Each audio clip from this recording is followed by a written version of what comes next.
Hello, hello, hello. Welcome to today's webinar. I am Molly Hughes, and this webinar is focused on sustainability certifications and finding the best one for your brand or business. So today we are featuring Global Organic Textile Standard, or GOTS. This is an important and a really, really timely topic. Brands are trying to strengthen their customer connections, and research shows that customers want to buy products that are better for them and better for the planet. Yet shoppers they're skeptical, and non-verified claims leaves them even more unsure about who to trust. Research shows that third-party verified eco-labels or certifications are what customers trust most. Furthermore, these eco-labels are what are needed to qualify for programs such as Amazon's Climate Pledge Friendly, and also for government incentives and grants that are available. So be sure to keep following us and stay up to date on all these opportunities. So for this webinar series, we have a great list of certifying organizations that we're going to be speaking to really over the next month. We have Green E certification supporting clean energy on April 6th.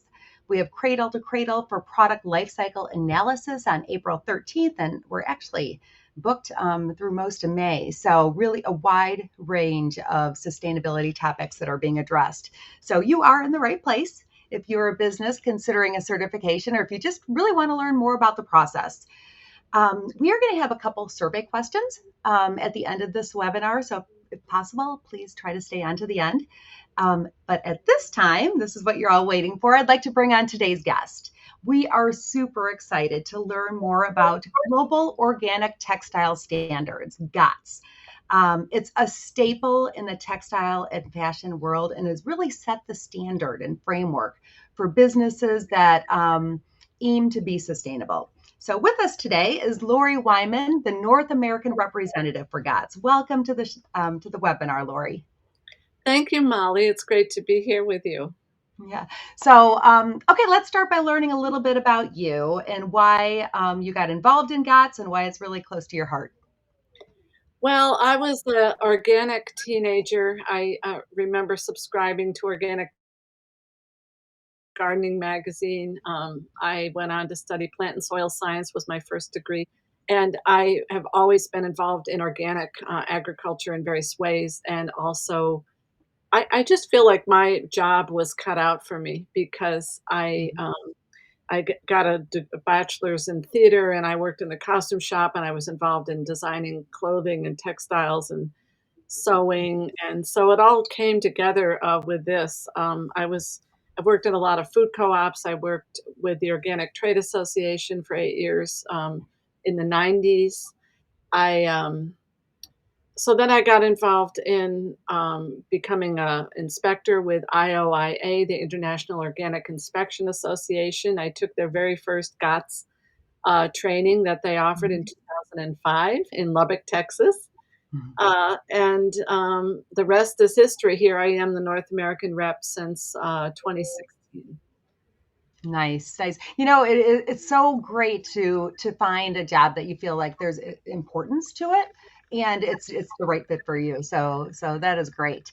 So tell me more about GOTS. A little bit of history on this eco label and certification. Yeah, well, what happened was when the USDA seal came into effect for food, that includes, of course, what happens on the farm as well as processing, because the term organic means both. So organic food, if you have an organic can of soup, everything was grown organically, but also it's not going to have MSG, it's not going to have artificial colors, all kinds of thousands of ingredients actually that are not allowed in those products. For textiles, which are agricultural products, organic textiles, natural textiles, um, what we GOTS fills the gap for the processing end of it. So when I was working at OTA, they developed what was called the American Organic Textile Standard, and at the same time, there was one in Germany, there was one in Japan, and a number of organizations got together for exactly, including the Soil Association in the UK. They all got together and said, let's combine our standards into one worldwide standard, GOTS. So smart. Yep. And we still work with those groups, and we have an advisory council, standards committee, and certifiers council, which includes more than those groups, and it also includes the certifiers and other organizations. We are not a membership organization. We are not a club. We are not. People can't join and just pay dues and join. We are just a third party textile processing standard for organic textiles. And so we are continually improving our standard. Every 3 years, we come out with a new one. We've just released version 7. And so there you have it. Everything's here on this slide.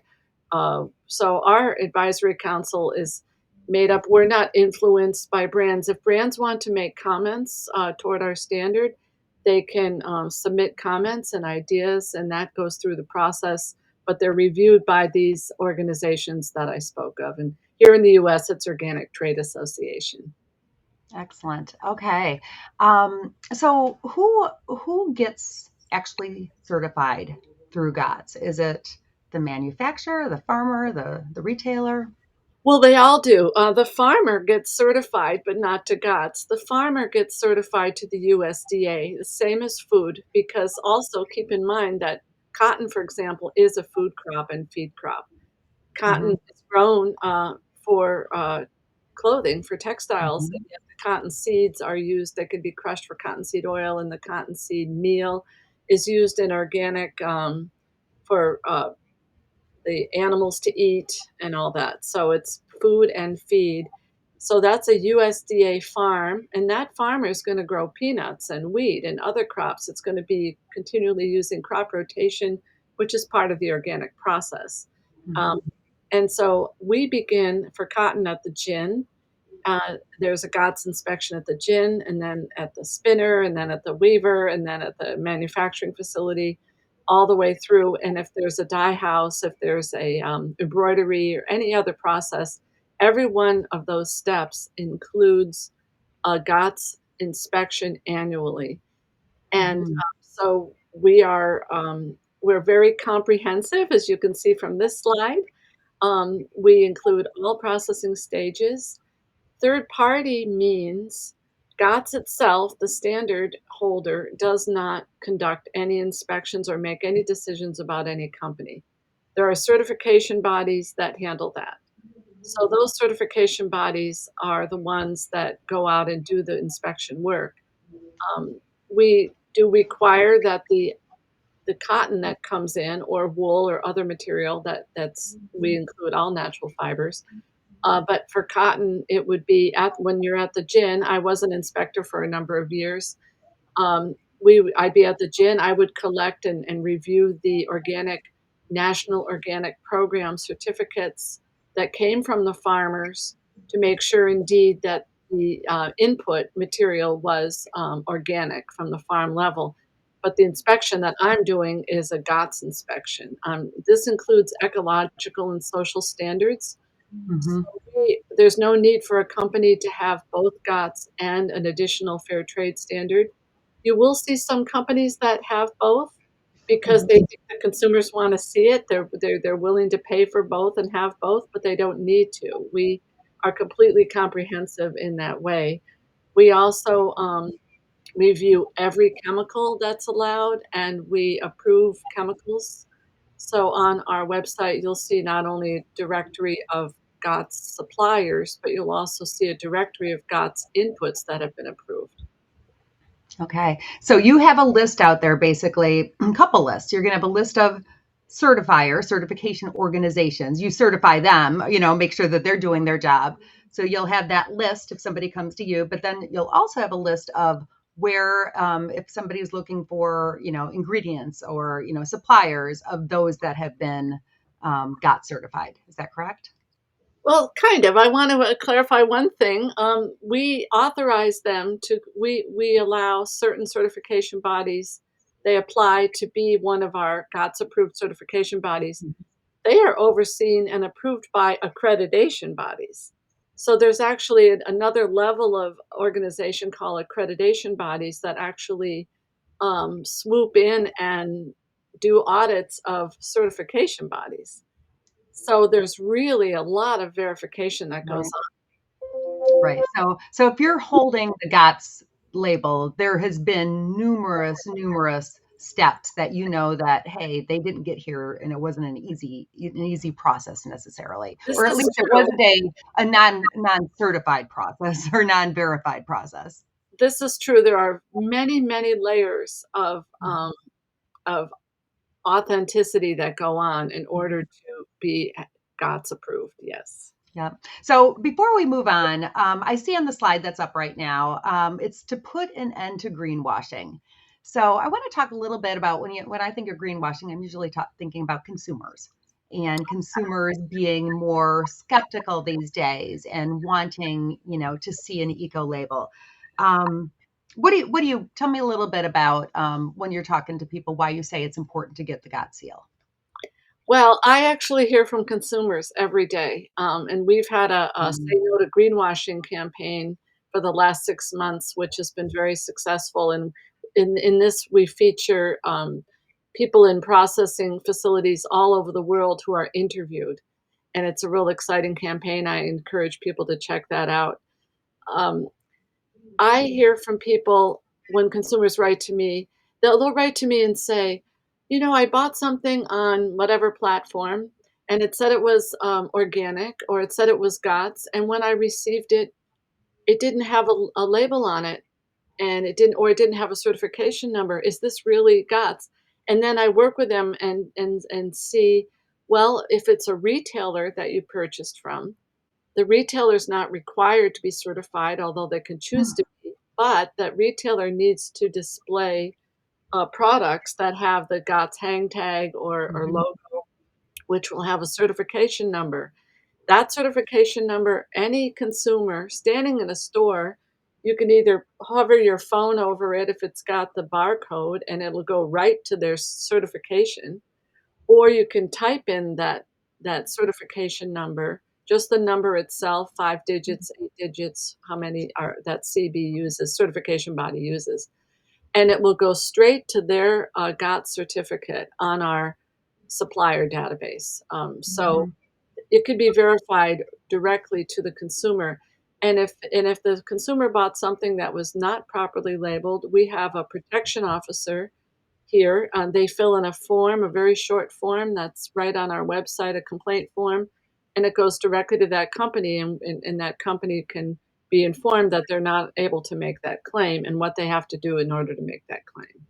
Got it. Got it. Okay. So, hey, I just want to tell everybody that's listening, if you have any questions, please put them into the chat. I see some are already coming in, so we will get to those. But first, let's talk a little bit more about really the criteria used in that certification process.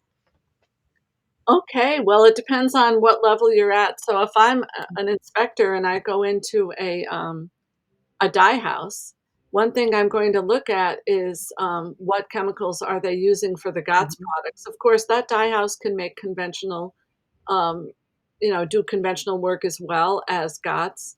Mhm. All the equipment needs to be cleaned in between. They generally do the GOTS work first after the clean out or first thing in the morning, and then they can do the conventional work after. And if they want to go back to GOTS work, that all of that machinery needs to be cleaned in between to prevent So, contamination. yeah. So are all your standards and the frameworks, are they on your website so somebody can kind of go in and say, hey, okay, I'm a manufacturer, this is what I need to, abide by. Yeah, we have a page called "Who Needs to Be Certified," and it has the Okay, icons pointing perfect. across, and so you Mhm. just click on the icon for the area that you're looking at, and then there's a whole page of description of what's involved in auditing at that site. Yes.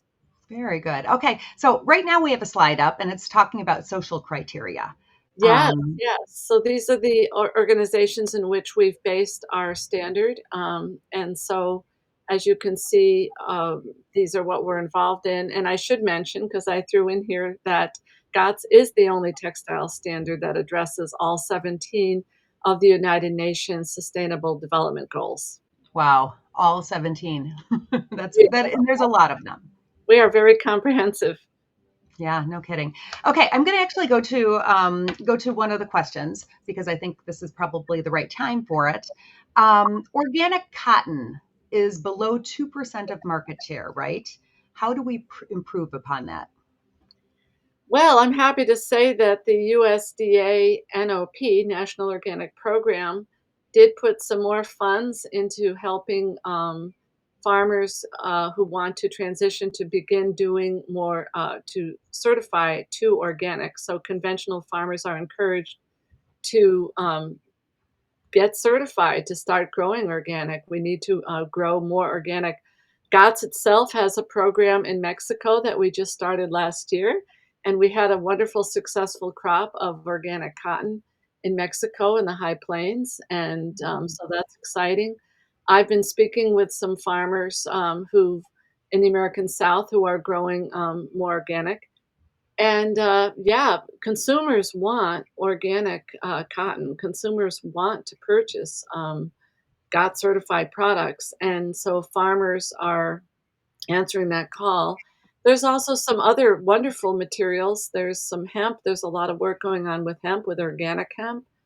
And, we allow blending of fibers, so, if organic cotton is in short supply, it's fine to add hemp, it's fine to use wool, it's fine to blend with other fibers that are out there.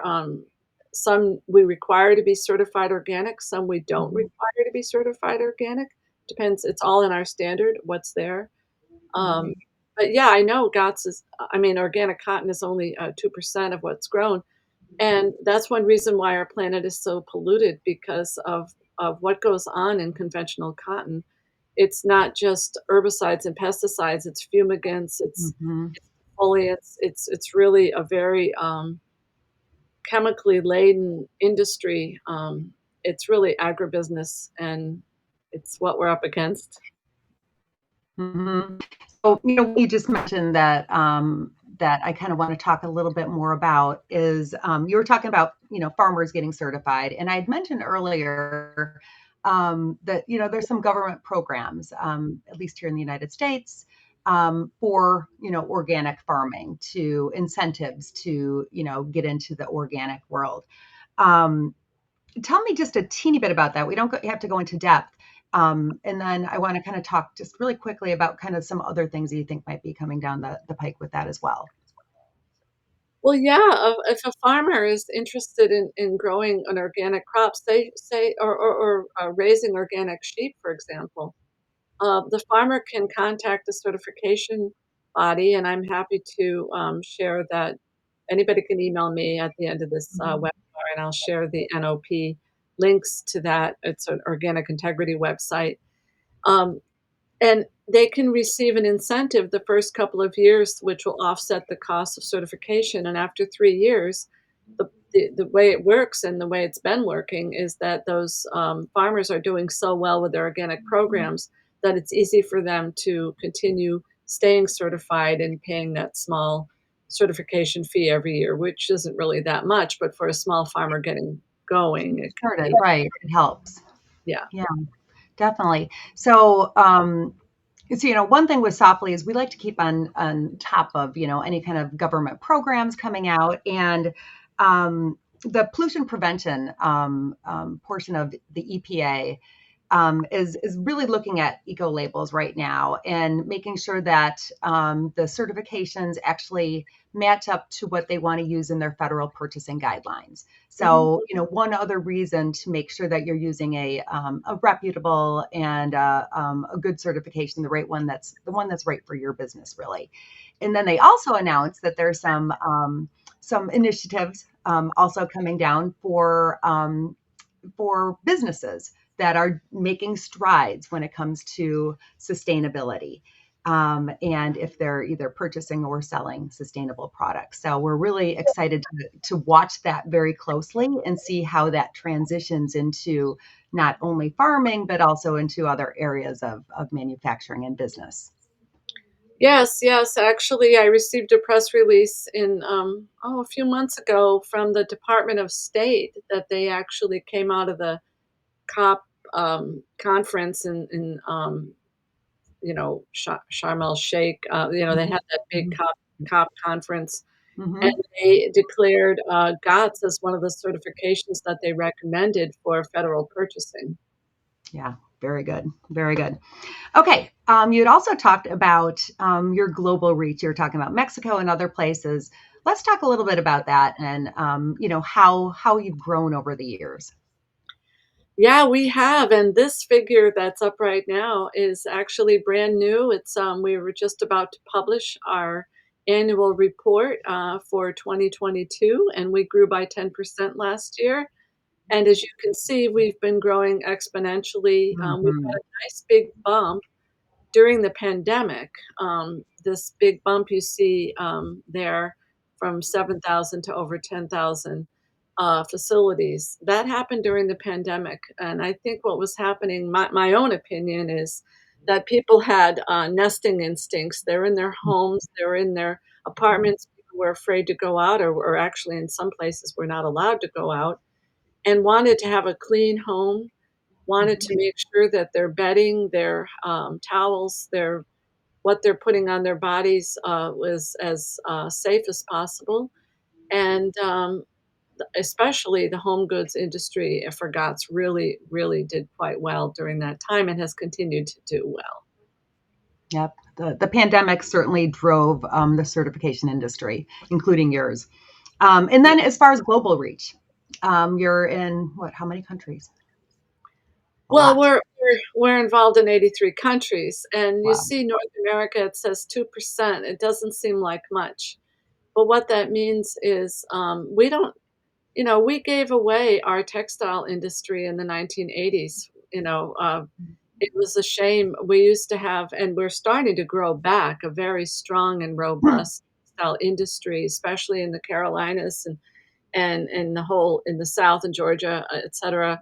Um, but we used to have a very strong industry of textiles, and we've sent everything offshore with the NAFTA treaty and decimated our textile industry. And um, we're hoping to be part of helping build that back and helping to have a holistic and healthy textile industry once again in our country. And so we don't have a lot of facilities in the US because of that textile industry. Mhm. What you see in terms of these numbers includes both manufacturing facilities and brands that have opted to be GOT certified. Trading is a considered if they're trading in over 20,000 euros a year. You're required as a trader to be GOT certified in order for your products to be labeled as GOTS.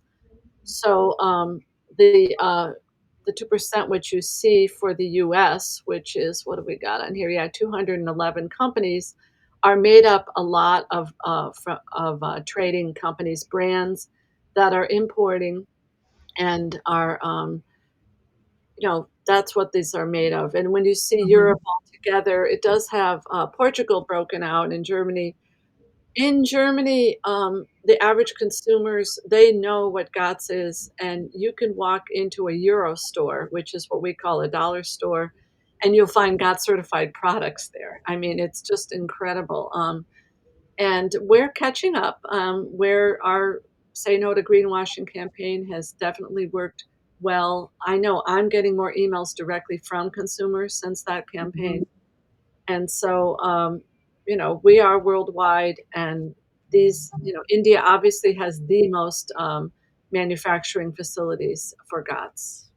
Yeah, yeah, and I imagine that you're going to see North America grow more as with campaigns like yours and with just consumers like like you said, becoming more and more discerning and kind of feeds down to, hey, we have to do something. Okay, let's go take a couple questions. Let's see what we have here. What is the discussion about good GM cotton and bad GM cotton from your point of view when it comes to cotton? Well, GOTS does not allow genetic engineering. We we ban it.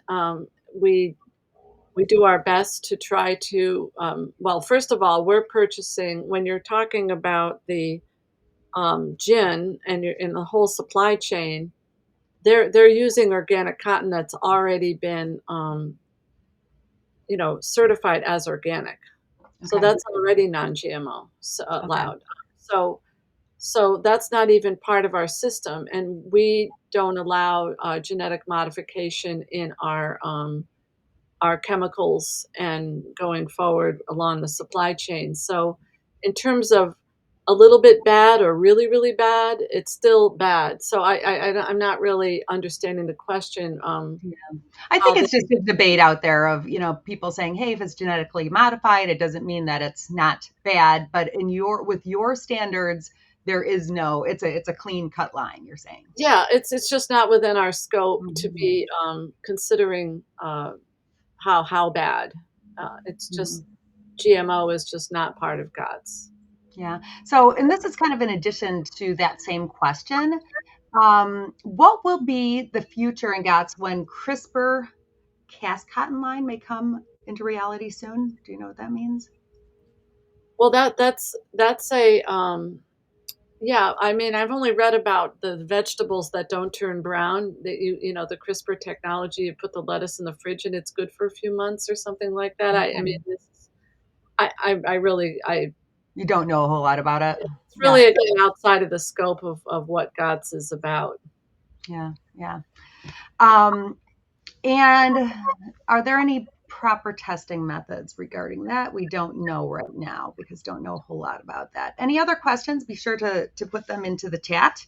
Um, so what do you think is driving? Is there a specific industry sector, I guess, driving growth? We've talked about its consumer demand, but what about specific industries? Is it your manufacturing or your farmers, or what's kind of driving your growth right now?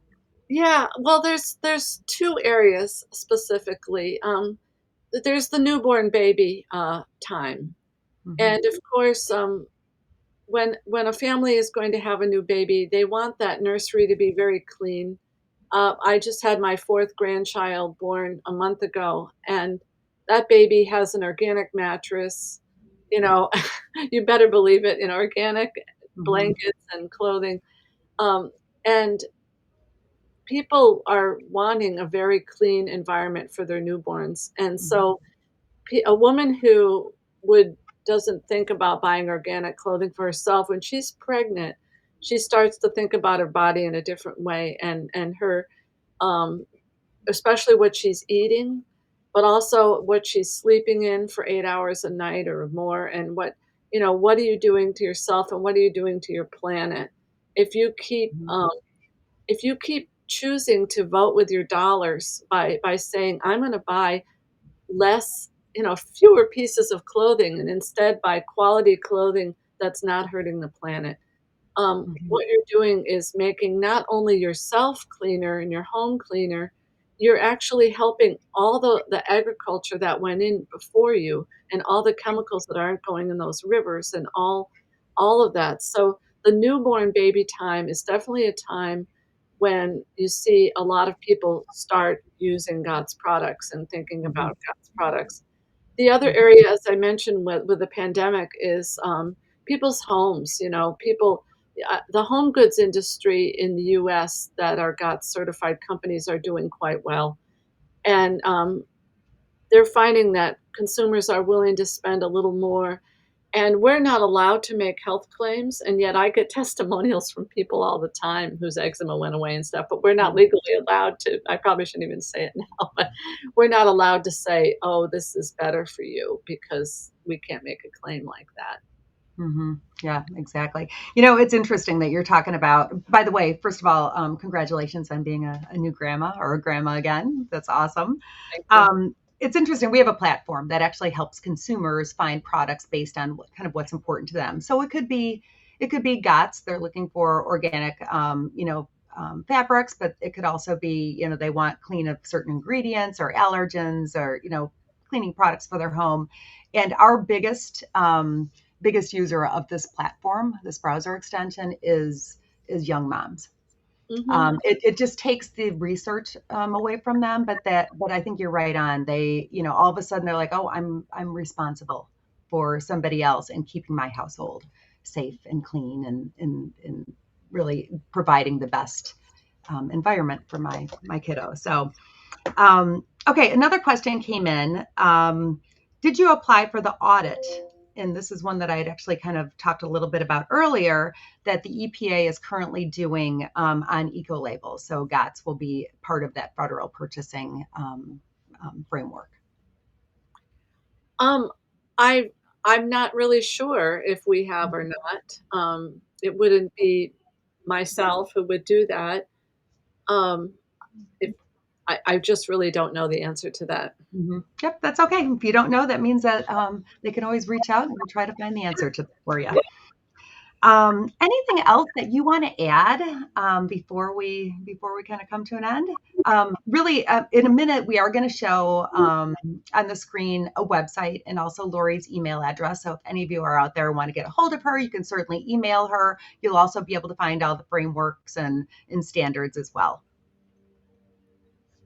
Oh, only that I'm really thrilled with the growth that we've had in GOTS, and I'm really looking forward to seeing the continued growth. And I feel good about doing what I can do and what we can do to help our planet be a better place for future generations. Well, we are happy to have you too, Lori. Thank you so much for sharing about GOTS, and we love talking to people that are passionate about what they do, and it's very obvious that you are, and we appreciate all the information. Okay, thank you very much. Nice to have Mhm. met you all.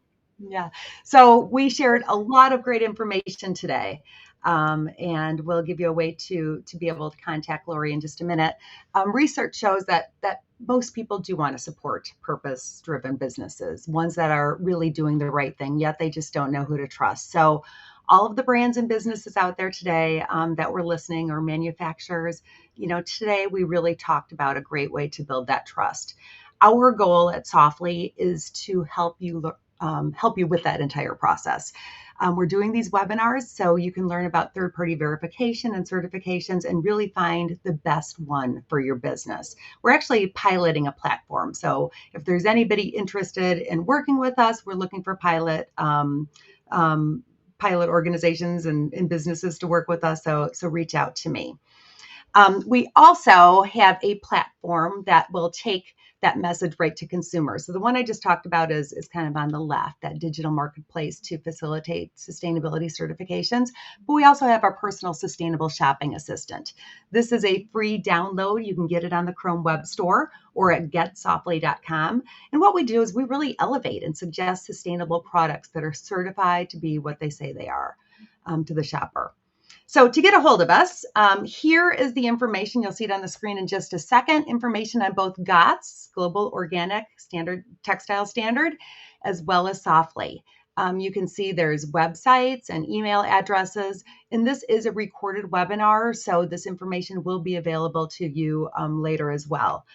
So I would like to thank everybody for being here today. Before you leave, though, I do have a favor. We have a few questions for you, a little poll. So if you could join us and answer these really quick before you get off. This is our upcoming schedule really, really quick. We're booked out well past what you can even see here. So here are our questions for you. If you could take the poll, and have a great day, everybody, and tread softly on the world.